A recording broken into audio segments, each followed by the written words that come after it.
안녕하세요, 박정현입니다. 여러분은 혹시 살면서 마주치는 무수한 우연들에 어떤 의미가 숨겨져 있다고 생각하시나요?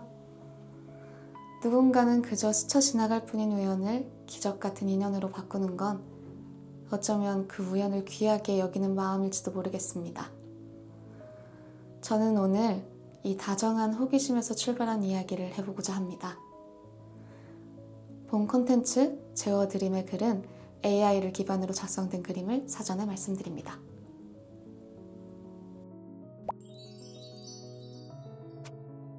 우연히 머무는 언덕 1. 해화역 정류장. 눈 내리던 밤. 눈이 내리던 겨울의 어느 날이었다. 하늘에서 흩날리는 새하얀 눈은 이상하게도 세상의 소음을 지운다기보다 오히려 묻어두었던 어떤 기억을 더 선명하게 도드라지게 만들곤 한다. 지안에게 그날은 손끝이 아릴 정도로 시리고 선명한 겨울의 한 페이지였다. 대학 시절 첫사랑이었던 태윤에게 끝내 고백하지 못한 날.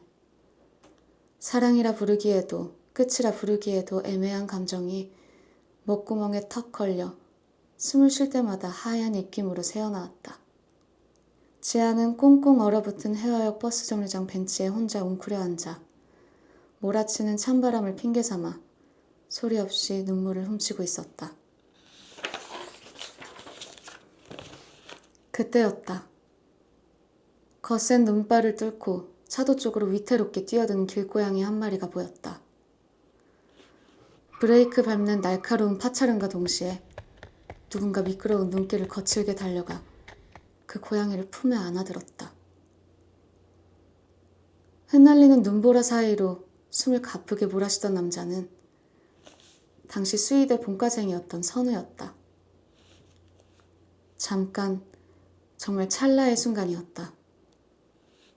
얼어붙은 세상 속에서 두 사람의 시선이 마주친 시간은 몇 초도 되지 않았다. 선우는 품에 안은 고양이를 지키기 위해 두꺼운 패딩 지퍼를 올리며 다급히 뛰어갔고 서로 이름도 모른 채 그렇게 스쳐 지나갔다.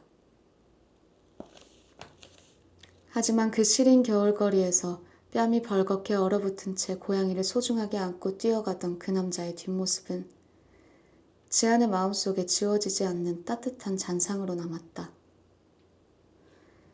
그날 밤 지안은 얼어붙은 손을 녹이며 자신의 검은 수첩 첫 페이지에 한 문장을 꾹꾹 눌러 적었다. 2018년 12월 7일 눈 오는 밤. 해화역 버스 정류장 앞. 한쪽 귀가 잘린 삼색 고양이를 품에 꼭 안고 숨이 턱에 닿도록 뛰어가던 사람. 그게 전부였다. 다시 만날 거라는 기대 같은 건 없는 그저 시린 날의 기억 한 구석을 덮여주던 따뜻한 조각 하나였다. 2. 봄볕이 고이는 작은 병원.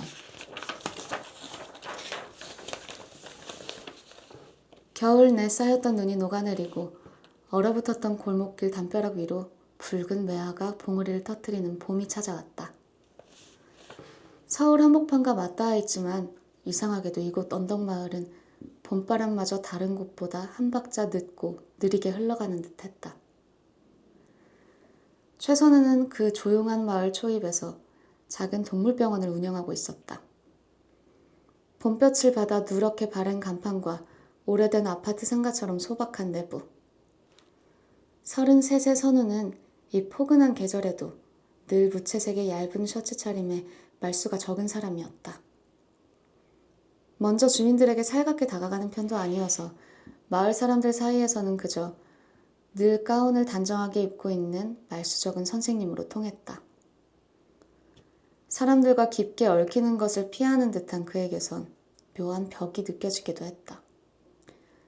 하지만 진료대 위에서 잔뜩 겁을 먹은 동물들의 앞에 선우는 완전히 다른 사람이었다. 괜찮아. 날이 따뜻해졌으니까 금방 나을 거야. 봄 기운이 번지는 창가 옆에서 길고양이의 귀를 부드럽게 쓰다듬는 그의 손길은 늘 조심스럽고 한없이 다정했다. 진료가 모두 끝난 어느 늦은 저녁, 병원 앞 낡은 벤치 주변에 떨어진 매화 꽃잎을 쓸어내고 문을 닫으려던 선우에게 한 주민이 다가와 손바닥만한 검은색 수첩 하나를 건넸다. 선생님, 병원 앞 벤치에 이게 떨어져 있더라고요. 혹시 주인 아세요? 수첩 겉면에는 오래된 사용감과 함께 서지안이라는 이름이 적혀 있었다. 아는 이름이 아니었다. 하지만 선우는 이상하게도 그 수첩을 차마 버리지 못하고 서랍 깊은 곳에 넣어두었다. 3. 가을을 닮은 사람, 봄을 걷는 사람. 교양 프로그램 방송 작가인 지안이 이 언덕마을에 오래된 빌라로 이사온 것도 바로 이 무렵. 벚꽃잎이 흩날리기 시작하던 봄날이었다. 지안은 말을 앞세우기보다 타인의 침묵을 더 깊게 들을 줄 아는 사람이었고 카메라 너머의 삶을 관찰해 담담한 글로 옮기는 데 익숙했다. 사방에 초록색 새순이 돋아나는 오래된 빌라는 그런 지안의 묻어난 성정과 꼭 닮아 있었다. 마감이 임박해올 때면 노트북 앞에서 정신없이 발을 구르면서도 하루를 마무리하고 오르는 퇴근길 언덕은 지안에게 작은 숨통이 되어주었다. 고개를 돌리면 반짝이는 도심에 세련된 봄의 야경이 보였고 다시 등을 돌리면 아늑한 가로등 불빛에 물든 낡은 골목길이 시작되었다. 지안은 그 화려함과 소박함이 맞닿은 경계의 풍경을 무척이나 좋아했다. 봄볕이 완연하던 어느 날 방송국 회의실에서 메인 PD인 태윤이 가벼운 셔츠 소매를 걷어올리며 새로운 아이디어를 던졌다. 이번 프로그램 주제 말이야. 도심 한복판에 있으면서도 옛 모습을 고스란히 간직한 곳. 그런 동네를 배경으로 계절을 살아가는 사람들을 기록해보는 건 어때? 지아는 잠시 고민하다 고개를 끄덕였다. 제가 최근에 이사간 동네가 딱 그런 곳이에요, 선배. 그래? 잘 됐네. 네가 동네 사정 제일 잘 알 테니까 사전조사 좀 먼저 맡아줘. 강태윤. 그는 지안의 대학 시절 첫사랑이자 8년 전 그 눈 오던 날 밤 고백 한 번 못하고 마음 깊이 묻어두었던 과거 그 자체였다. 몇 년 뒤 방송국에서 메인 PD와 작가로 다시 마주쳤을 때 지안은 애써 요동치는 감정을 숨겼다. 다행히 지금은 그저 일 잘하고 성격 좋은 다정한 직장 동료로 지내는 중이었다. 4. 서랍 속 검은 수첩의 주인. 조용한 동네의 주민들은 카메라 앞에서 유독 수줍음이 많았다. 인터뷰 섭외가 막혀 난감해하던 지안에게 동네 사정을 잘 아는 할머니 한 분이 다가왔다. 우리 동네를 제대로 담고 싶으면 언덕 밑에 조그만 동물병원 있지. 거기 최 선생님을 꼭 만나봐. 그 총각이 참 심성이 바르고 좋은 사람이야. 최선우. 그 이름을 받아 적는 순간 지아는 가슴 한구석이 묘하게 일렁이는 것을 느꼈다. 그러나 낯선 이름이 주는 여운을 붙잡고 있을 새도 없이 현장은 휘몰아치듯 바쁘게 돌아갔다. 설상가상으로 지난밤 동네 산책을 나왔다가 가장 아끼는 검은 수첩까지 잃어버린 탓에 지아는 온종일 정신이 반쯤 나가있던 참이었다. 낮 동안의 소동 같은 촬영 준비가 겨우 마무리된 늦은 오후가 되어서야 지아는 지난밤 자신이 걸었던 동네 골목을 차근차근 되짚어 내려갔다. 밤새 잃어버린 수첩 생각에 땅바닥만 보며 걷던 지안의 발길이 마침내 멈춘 곳은 낮에 할머니가 귀띔해 주었던 동물병원의 낡은 문 앞이었다.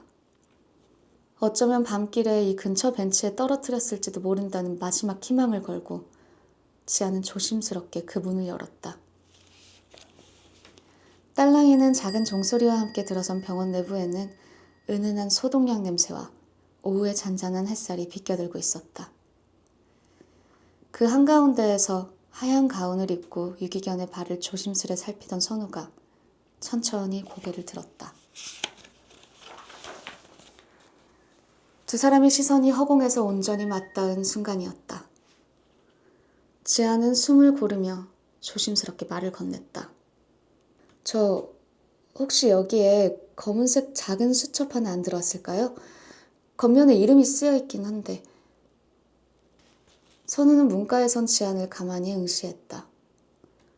무언가 골똘히 생각하는 듯 깊고 차분한 눈빛이었다. 이내 그는 말없이 데스크 서랍을 열어 손때 묻은 검은 수첩을 꺼내 밀어주었다. 이거 맞습니까? 아, 맞아요. 다행이다. 정말 감사합니다. 지아는 수첩을 꼭 끌어안았다가 문득 수첩 첫 장에 적어둔 문장이 떠올라 조금 긴장된 목소리로 덧붙였다. 저 혹시 안에는 안 펼쳐보셨죠? 네, 안 봤습니다. 의심하려던 건 아니고요. 보통은 주인을 찾아주려고 첫 장 정도는 확인을 하시니까. 주인 이름이 정직하게 적혀 있어서요. 펼쳐보지 않아도 주인이 찾아올 것 같았습니다. 선을 긋는 듯 하면서도 상대를 배려하는 무게감이 실린 말투였다. 차갑지도 그렇다고 과하게 친절하지도 않은 선우 특유의 담담함이 봄바람을 타고 지안의 마음에 툭 하고 깊은 인상을 남기며 내려앉았다. 5. 느티나무 그늘 아래서 나눈 말들. 마을 중심에는 수령이 100년은 되어 보이는 큰 느티나무와 낡은 벤치가 있었다. 봄날에는 연두색 새순이 돋아나던 느티나무가 시간이 흐를수록 제법 짙은 녹음을 만들어내며 동네에 기분 좋은 그늘을 드리우기 시작했다.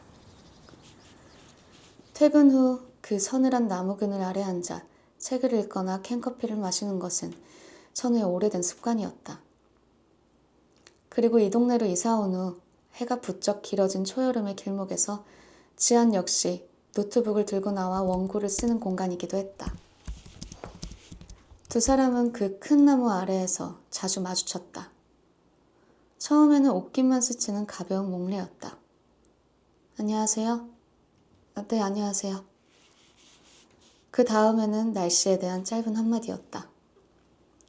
오늘 저녁은 봄바람 치고 제법 선선하네요. 그러네요. 밤에는 아직 차니까 겉옷 챙겨 다니세요. 시간이 흐를수록 대화의 길이는 아주 조금씩 그러나 확실하게 늘어갔다. 사람들에게 먼저 다가가지 않던 선우도 자신의 이야기를 하는데 서툴던 지안도 이상하게 초여름밤의 싱그러운 흙냄새가 풍겨오는 그 나무 아래서만큼은 서로의 존재가 편안하게 느껴졌다. 느티나무 잎사귀들이 바람에 부딪혀 사각소리는 소리가 두 사람의 소박한 대화 사이를 기분 좋게 메워주고 있었다. 6. 후덥지근한 골목, 기울어지는 무게추. 여름은 예고도 없이 들이닥쳤다. 언덕마을의 골목길은 낮 동안 달아오른 열기를 밤새 뿜어냈고 밤 공기는 숨이 막힐 듯 눅눅했다. 프로그램 촬영이 본격적으로 시작되면서 메인 PD인 태윤도 이 좁은 동네를 자주 찾기 시작했다. 태윤은 땀이 흐르는 한여름의 촬영장에서도 언제나 단정하고 다정한, 누구에게나 평판이 좋은 진짜 좋은 사람이었다. 그는 더위에 지친 지안에게 자연스럽게 얼음물을 건넸고 지안의 원고를 보며 아낌없는 칭찬을 건넸다. 카메라 앵글을 확인하며 자연스럽게 미소 짓는 두 사람의 모습에는 오랜 시간 쌓아온 촘촘한 호흡과 신뢰가 묻어났다. 선우는 진료실 창가 너머로 그 모습을 볼 때마다 자꾸만 시선이 멈췄다. 여름날의 아스팔트 위로 피어오르는 아지랑이처럼 가슴 한구석이 서늘하게 가라앉았다. 지안 역시 혼란스러웠다. 오랜 시간 마음 한편에 첫사랑이라는 이름으로 묵혀두었던 태윤이 바로 곁에서 다정하게 말을 건네오는데 자꾸만 시선은 퇴근길 언덕 너머 작은 동물병원의 노란 불빛으로 향했다. 매미 소리가 극성스레 울려 퍼지는 밤이면 큰 나무 아래 텅 빈 벤치가 유독 시리게 눈에 밟혔다. 태우는 결코 악역이 아니었다.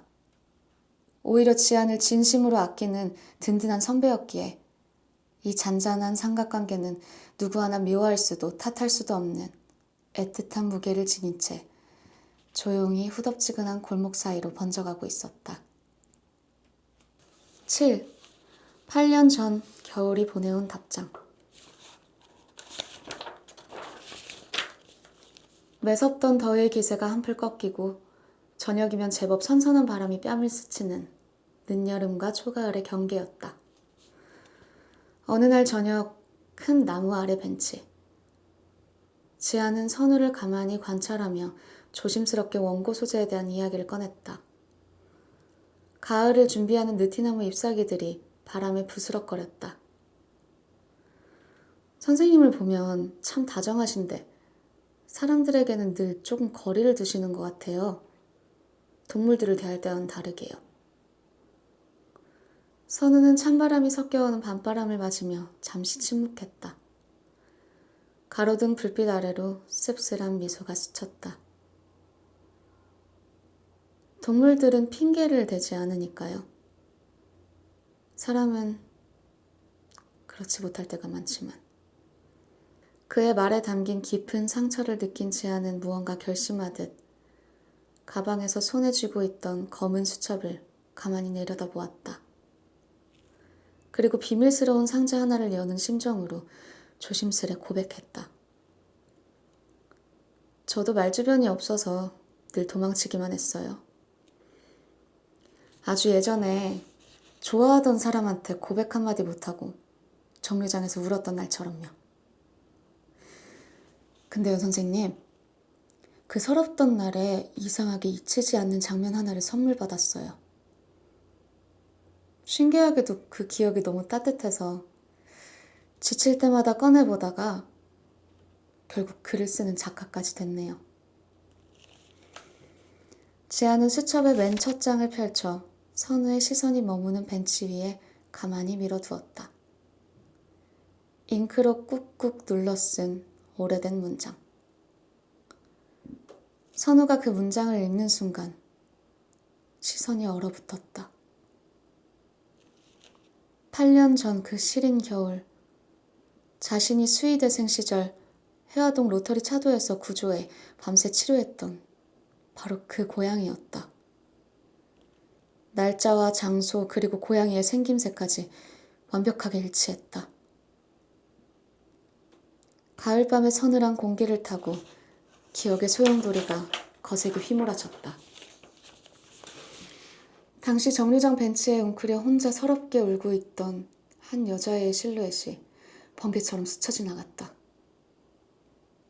선우가 천천히 고개를 들어 지안을 바라보았다.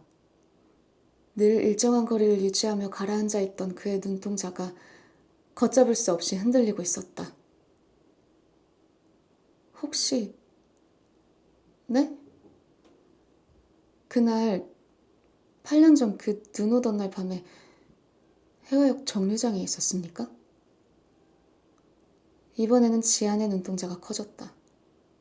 숨이 멎을 것 같은 침묵 속에서 지안의 기억 속에 흐릿하게 남아있던 조각들이 마침내 하나의 완벽한 그림으로 맞춰졌다. 눈 내리던 겨울, 고양이를 품에 안고 숨을 헐떡이며 정류장 앞을 지나치던 대학생.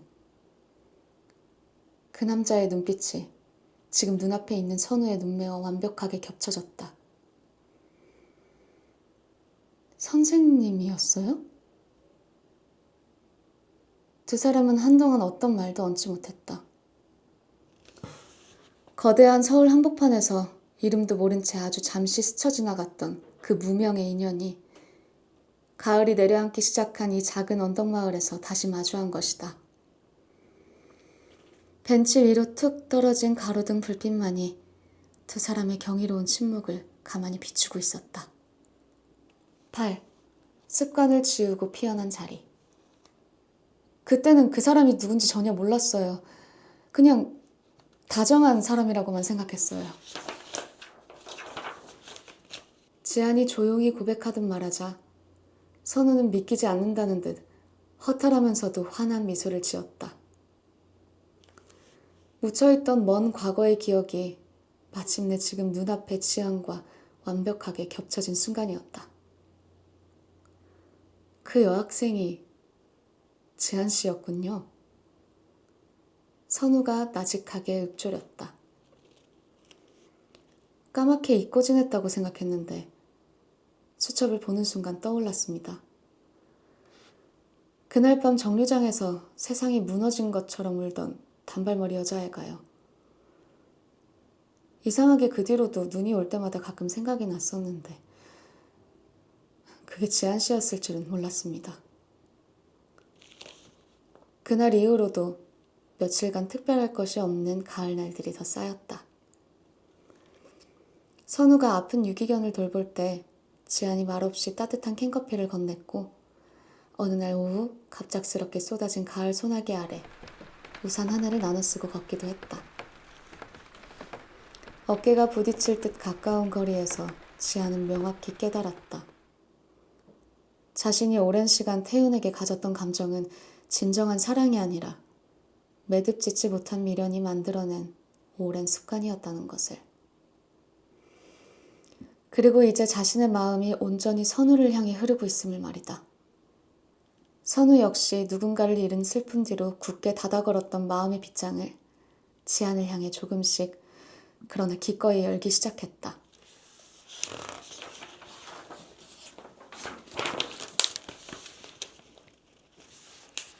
9. 이기적인 계절이 남긴 상처. 언덕마을의 가을은 유독 깊고 붉었다. 큰 느티나무는 하루가 다르게 낙엽을 떨어뜨렸고 거칠어진 가을바람은 서슴없이 좁은 골목길을 훑고 지나갔다. 점차 길어지는 그림자만큼이나 평화롭던 동네에 무거운 현실의 그림자가 들이운 것도 바로 이 무렵이었다. 마을 재개발 계획이 본격화되면서 오래된 터전을 지키려는 주민들과의 갈등이 수면 위로 올라왔다. 동네의 모습을 담으려던 방송국 촬영팀 역시 주민들의 예민해진 감정과 부딪히기 일쑤였고 현장의 분위기는 차갑게 얼어붙어 갔다.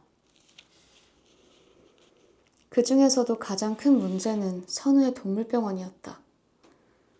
병원 뒤편에서 선우가 보살피던 작은 유기견 보호시설이 불법 거주시설 및 위생 문제라는 명목하에 강제 철거 위기에 놓인 것이다. 이는 단순한 공간의 소멸을 넘어 선우가 사람들과 거리를 두면서까지 완고하게 지켜오려 했던 유일한 안식처가 무너지는 일이었다.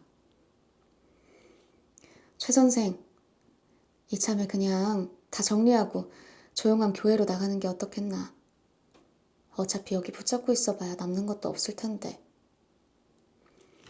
동네 할머니의 걱정 어린 권유에도 선우는 그저 묵묵히 바닥만 바라볼 뿐이었다.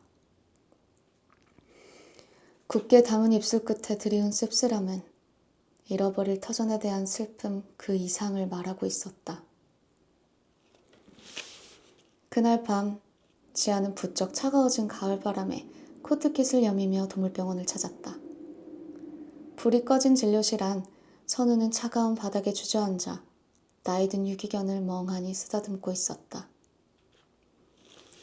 지안이 다가와 그의 곁에 조심스럽게 자리를 잡고 앉자 선우는 마침내 단단했던 가면을 벗어던지듯 나직하게 숨겨둔 상처를 꺼내놓았다.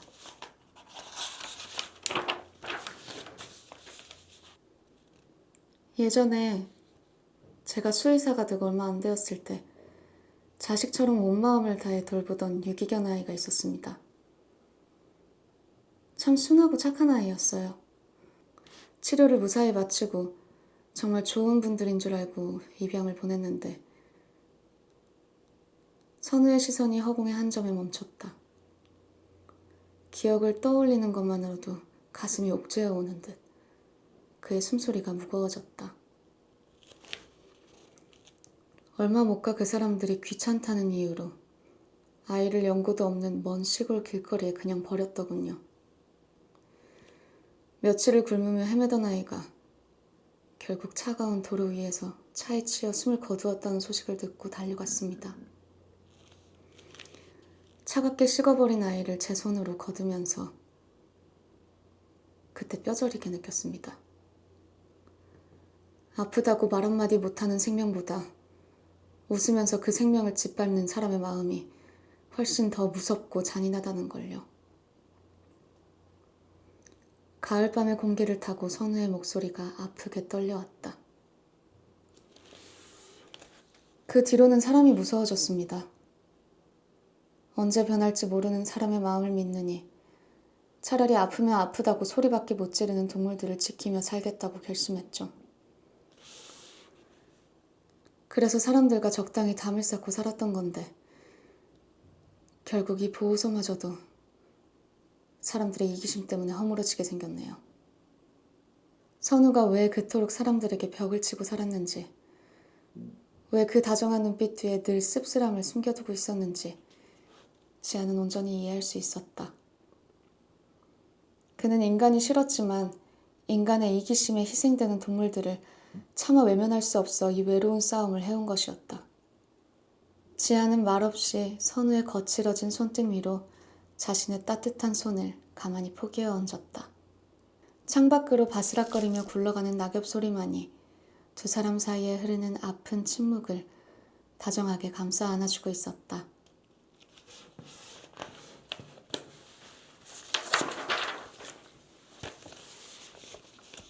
10. 서리가 내리는 길목의 온기. 그날 밤 이후 지아는 선우에게 섣부른 위로나 동정의 말을 건네지 않았다. 선우가 평생을 바쳐 세운 벽은 말 몇 마디로 허물어질 가벼운 것이 아님을 잘 알았기 때문이다. 대신 지아는 서늘한 가을 아침마다 동물병원 뒤편 보호소로 향했다. 철거 예정 시한이 다가오고 있었지만 겨울은 눈치도 없이 빠르게 내려오고 있었다. 이대로 아이들을 보낼 수 없었던 선우가 혼자 낡은 견사에 방안 비닐을 덧대고 있을 때 지안이 말없이 다가와 비닐 한 자락을 붙잡아 주었다. 지안씨, 먼지 나고 추워요. 안 들어오셔도 됩니다. 손이 모자라 보여서요. 저 힘세요, 선생님? 지안은 배시시 웃으며 선우가 건네준 망치를 받아들었다. 칼바람이 부는 야외에서 단단히 얼어붙은 못을 받고 바람이 새어드는 틈새를 메우는 작업이 몇 시간 동안 이어졌다. 늘 모든 슬픔과 책임을 혼자 짊어지는 것에 익숙했던 선우는 자신의 발소리 옆에서 서툴지만 묵묵히 발을 맞춰주는 지안의 움직임을 가만히 눈에 담았다. 지안의 코끝과 뺨은 이미 초겨울 바람에 발갛게 얼어붙어 있었지만 유기견들을 바라보는 시선만큼은 그 누구보다 한없이 다정했다. 일을 마치고 큰 나무 아래 벤치에 나란히 앉았을 때 선우는 지안의 손과 군데군데 흙이 묻은 옷을 보았다. 가슴 가장 깊은 곳에서 무언가 툭 하고 내려앉는 소리가 들렸다.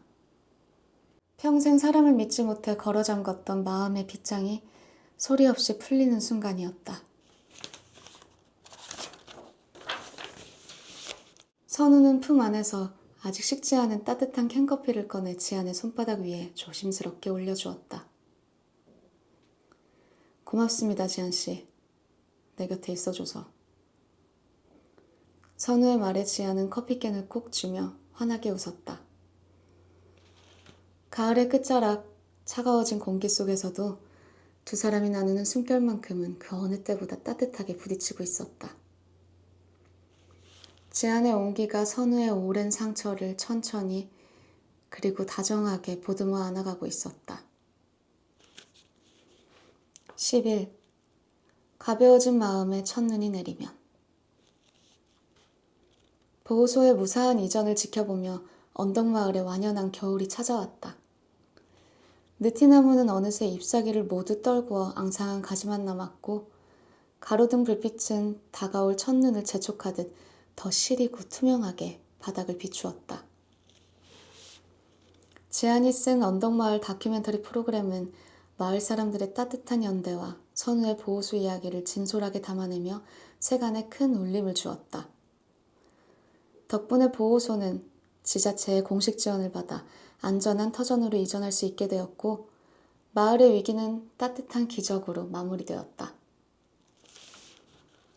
프로그램의 대성공으로 모든 편집과 방송이 끝난 어느 밤 지아는 태훈과 함께 작은 선술집에서 조촐한 종방연을 가졌다. 잔을 부딪히고 모니터 뒤에 가려져 있던 해묵은 촬영 비하인드를 나누던 중 태윤이 기분 좋게 취기가 오른 얼굴로 지안을 바라보며 나직하게 말했다. 지안아, 이번 기획 너 아니었으면 시작도 못했을 거야. 네 글에는 사람 마음을 움직이는 힘이 있어. 대학 때부터 늘 무던하게 네 자리를 지키며 글을 쓰던 모습이 참 보기 좋았는데 넌 늘 그대로인 것 같으면서도 이번 촬영을 하면서는 어딘가 많이 단단해진 느낌이 들더라. 태윤의 따뜻한 칭찬에 지아는 잔을 만지작거리며 가만히 미소 지었다. 그의 선한 눈매를 바라보는데 신기하게도 더는 심장이 아프게 뛰지 않았다.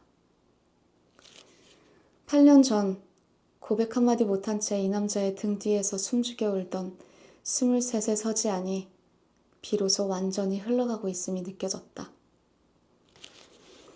지아는 이제야말로 이 길었던 마음에 마침표를 찍을 수 있겠다는 확신이 들었다. 태윤에게 무언가를 바라거나 붙잡기 위해서가 아니라 오롯이 혼자 알아온 제 청춘의 한 페이지를 예쁘게 접어 닫아두기 위한 담담한 고백이었다. 지아는 잔을 내려놓고 그 어느 때보다 편안한 눈으로 태윤을 곱게 바라보았다. 선배, 저 선배를 참 오랫동안 좋아했었어요. 태윤이 들고 있던 술잔을 멈칫하며 눈을 크게 떴다. 지아는 밀려오는 쑥스러움을 담담한 미소로 누르며 말을 이어나갔다. 대학 때부터요.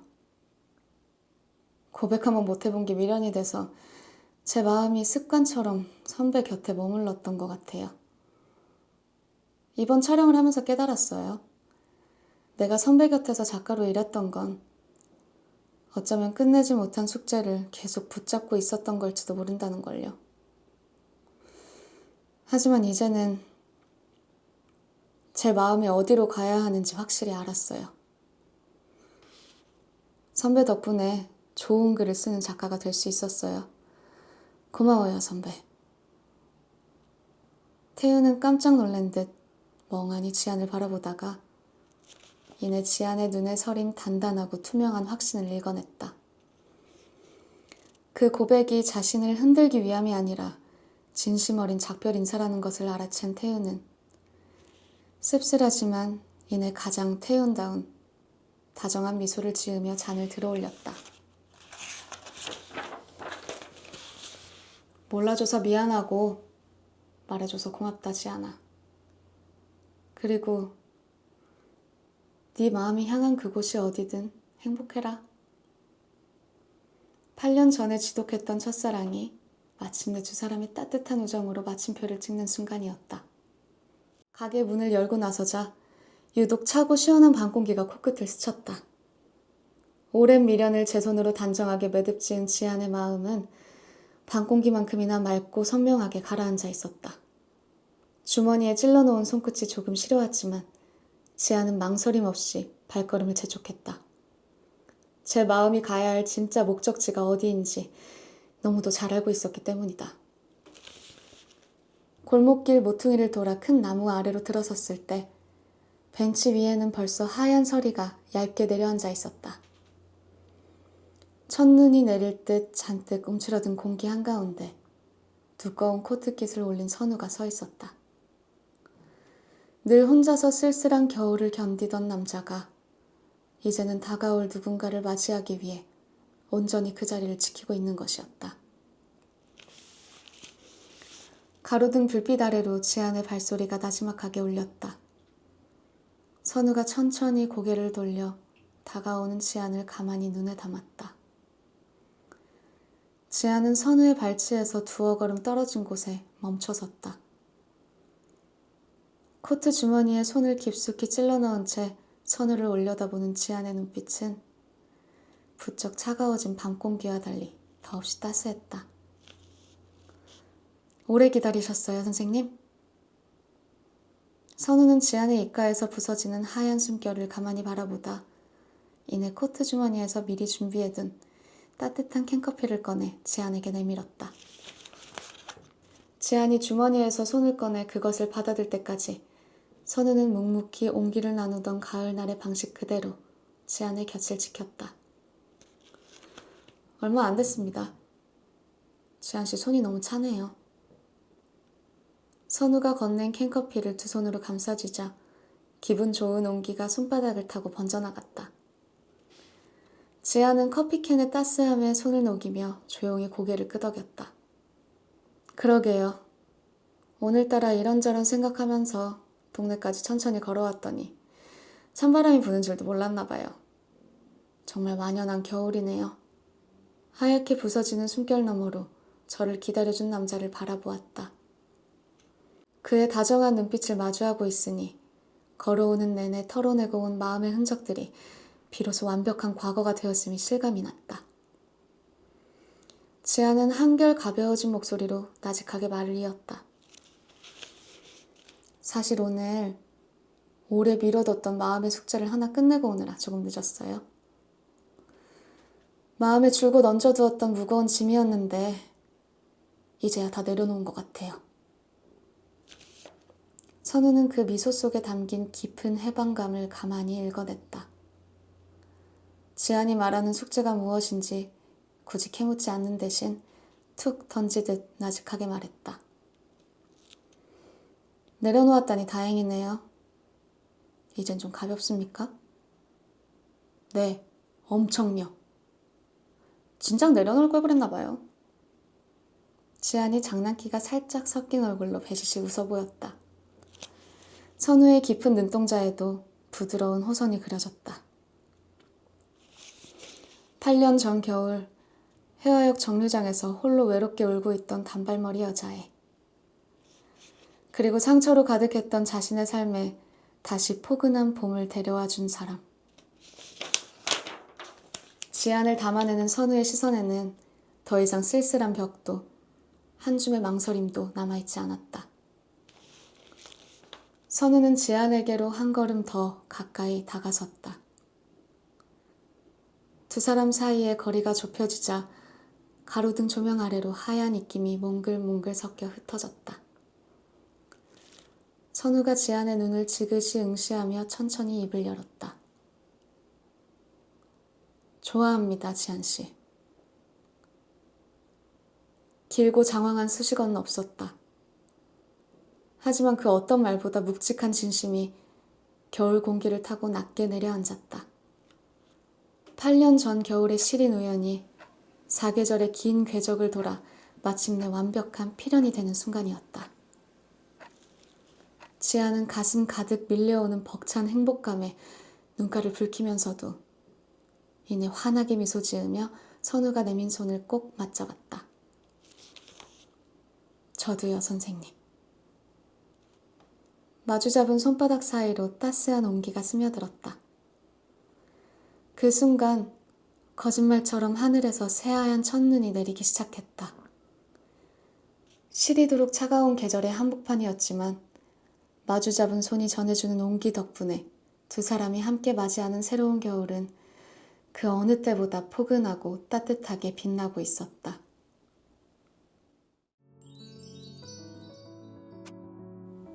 이야기의 처음, 여러분께 살면서 마주치는 우연들에 어떤 의미가 숨겨져 있다고 생각하시는지 물었었죠. 결국 스쳐갈 우연을 기적 같은 인연으로 바꾸는 건 그 우연을 알아보는 눈과 소중히 품는 다정한 마음이 아닐까 싶습니다. 지나치는 무수한 우연 속에서 나만의 귀한 인연이 생각나는 오늘 밤. 지금까지 박정현이었습니다. 감사합니다.